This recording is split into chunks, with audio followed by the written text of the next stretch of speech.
फिर से पढ़ो। जी। सिवा के ताजपोशी की तारीख मुकर्रर हुई है। पूरे दक्खन में मानो जैसे दिवाली।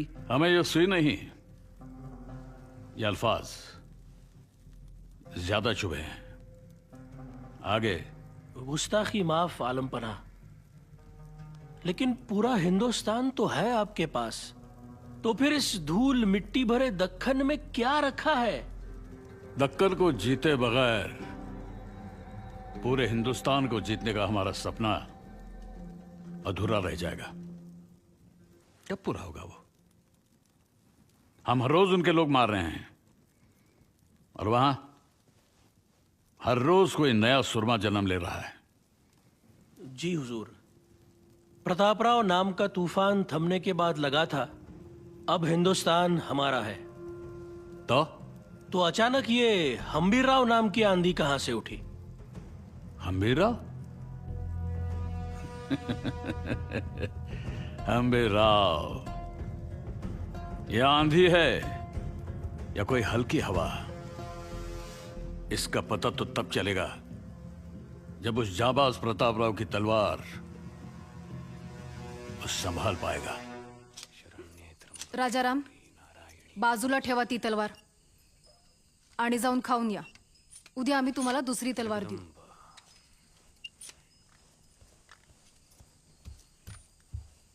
उद्या राज्याभिषेक समय आमच्या शेजारी युवराज म्हणून कोण बसेल?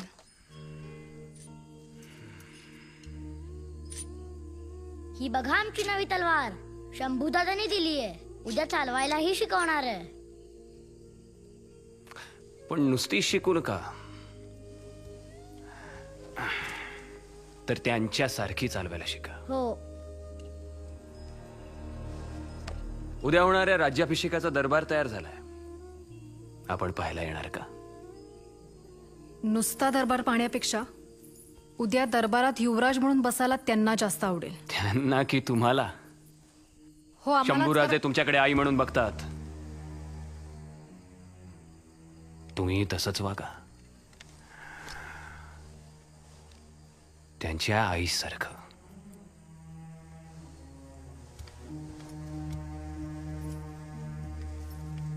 आई साहेब, आम्ही पण जाऊ का दरबार पाहायला? दरबार पाहणं तुमच्या नशिबी येऊ नये म्हणून तर जीव तुटतोय आमचा।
न भूतो न भविष्यती असा अनुपम्य सोहळा स्वराज्य अनुभवत होतं, पण स्वराज्याच्या चेहऱ्यावरील हा आनंद जास्त दिवस नाही टिकला।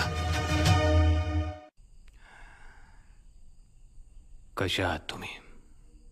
आता आमचं इथलं कार्य संपलंय शिवबा। तुमचा राज्याभिषेक पाहिला आता बस.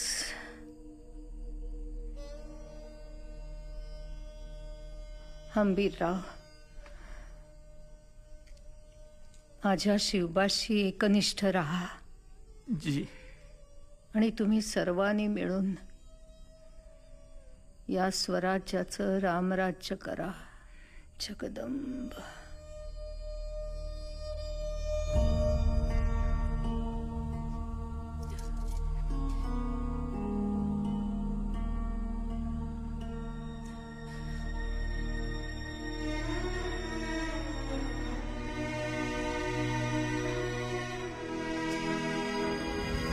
माझ्या शिवबाशी एकनिष्ठ राहा असं सांगून ही माऊली अनंतात विलीन झाली. आणि दुसऱ्याच दिवशी स्वराज्याचं रामराज्य करण्यासाठी सरसेनापतींनी पेडगाव लुटायची एक अनोखी मोहीम महाराजांच्या समोर मांडली. महाराज स्वराज्याचं रामराज्य करायचं असेल तर मी म्हणतो त्या पद्धतीनंच लक्ष्मी प्रसन्न करावी लागेल. अशी पेडगाव लुटून? अहो लूट कसली मोरोपंत, आपलीच गावं देवळं लुटून त्या बहादूर खानानं त्याचा बहादूरगड भरलाय. आंबीरराव, पेडगावात घुसून बहादूर खानाला मारणं सोपी गोष्ट नाहीये. का? औरंगजेबाचा दूधभाऊ आहे तो. आणि म्हणून तर दिल्लीवरून खास राज्याभिषेक रोखण्यासाठी त्याला पाठवला होता. मग रोखला का? त्याच्या नाकावर टिच्चून आपण समद्यांनी केलाच की राज्याभिषेक. राज्याभिषेक रोखला नाही, पण तो रोखण्याकरता उत्तरेला शेगूळचा खंडोबा, भगवती माय, लक्ष्मीनारायण, मोरेश्वर आणि अशीच सोन्यानं मढवलेली कित्येक देवस्थानं भ्रष्ट केली त्या खानानं. गावागावातली मंदिरं ओस पडली आहेत. पिढ्यानपिढ्या पुजलेले देवदेवता तोडून मोडून बहादूरगडला नेऊन टाकलेत त्यांनी. हंबीरराव, राज्याभिषेकानंतर लगेचच बहादूर खानासारखं जनावर अंगावर घेणं योग्य नाही. अहो पण काय हरकत आहे? अहो दत्तूजी, त्याच्या पापाचा गडा भरला की आता होय. रिकामं करून टाकू. दत्ताजी, अहो राजगड तोरणा घेतला आपण, बहादूरगड काय जड आहे? महाराज, 35,000चं घोडदळ आहे पेडगावात. आणि बरं का सरसेनापती, आपल्या रक्ताचे पाठ रायगडाच्या पायथ्यापर्यंत येतील. जर लढाई झाली तर पाठवातील ना. म्हणजे बहादूर उतावीळ नवरा आहे. लग्नाचा विषय काढायचा अवकाश की तो गुडघ्याला बाशिंग बांधणार. नेमकं काय आहे काय तुमच्या मनात हंबीरराव? बोला हंबीरराव. निसंकोच बोला. महाराज, सरसेनापती म्हणून माझी ही पहिलीच मोहीम आहे. नव्या दमाच्या तरुण पोरांना घेऊन आखतो. म्हणजे आपल्या महालोजीचा संताजी आहे, यसाजीचा कृष्णाजी आहे, धनाजी जाधव, नागोजी जेधे, वरखडे बंधू, सूर्याजी मालुसरे अशी समधी तरुण पोरं घेऊन जातो. आणि आपल्या नेहमीच्या गनिमी पद्धतीने न आखता मी माझ्या पद्धतीने आखतो. तुमची कसली पद्धत? हा? हा? हे बघा, गनिमी पद्धतीमुळेच आपल्याला स्वराज्य लाभलंय. महाराज, एक चूक आणि स्वराज्याच्या माथी पहिला पराभव. जबाबदारी कोणाची? माझी जबाबदारी माझी. महाराज, जर पराभव झाला तर तलवार तुमच्या पायाशी ठेवून कराडात जाऊन शेती करेन मी. महाराज, मला असं वाटतंय की नुकताच राज्याभिषेक झालाय, त्यामुळे ही असली मोहीम उगाच राबवायला नको. का? पंचांगात मुहूर्त नाहीये का? समजा असेल मुहूर्त तर उद्याच निघणार का? आज निघणार. म्हणजे उद्या तुमचा तो मुहूर्त वेळेत तर सापडेल. मोहिमा राबवताना सरसेनापतीची नाही, राजांची इच्छा हवी. का नसेल आमची इच्छा? का नसेल आमची इच्छा? अनाजी पंत स्वराज्य चालतं ते अशा धाडसी मोहिमांच्या जीवावरच कळलं, दरबारातील गप्पांवर नाही. हंबीरराव, तयारीला लागाच. आई भवानी तुमच्या पाठीशी असेलच. वय महाराज, वय लक्षात ठेवा.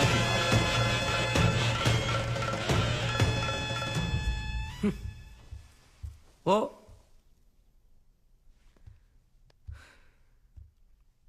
मी काय म्हणतो अनाजी पंत, देवाने एवढी बुद्धी दिलीये तर ती सारखी सारखी वापरलीच पाहिजे का? हे बघा, आलो आलो. हा, काम झालं, आलो. आपल्या कड्यात आणा त्याला. डाक भैरव त्याला आसमान दाखवतो. भाऊसाहेब, दरबारातल्या राजकारणाची चर्चा घरात नको.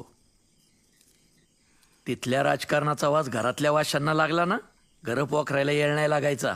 जी दादासाहेब. आता माणूस थोडा अहंकारी आहे, पण म्हणून त्याचं कर्तृत्व लपतं का? चला झोपा. चला रे पोराव. ए जा रे बाळांनो, झोपा चला. दिवा घ्या तेवढा.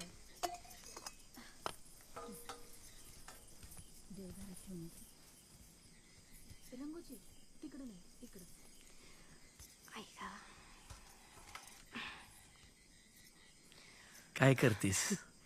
काजल, तुम्हाला कोणाची नजर लागू नये ना म्हणून. नजर आपल्याला नाही,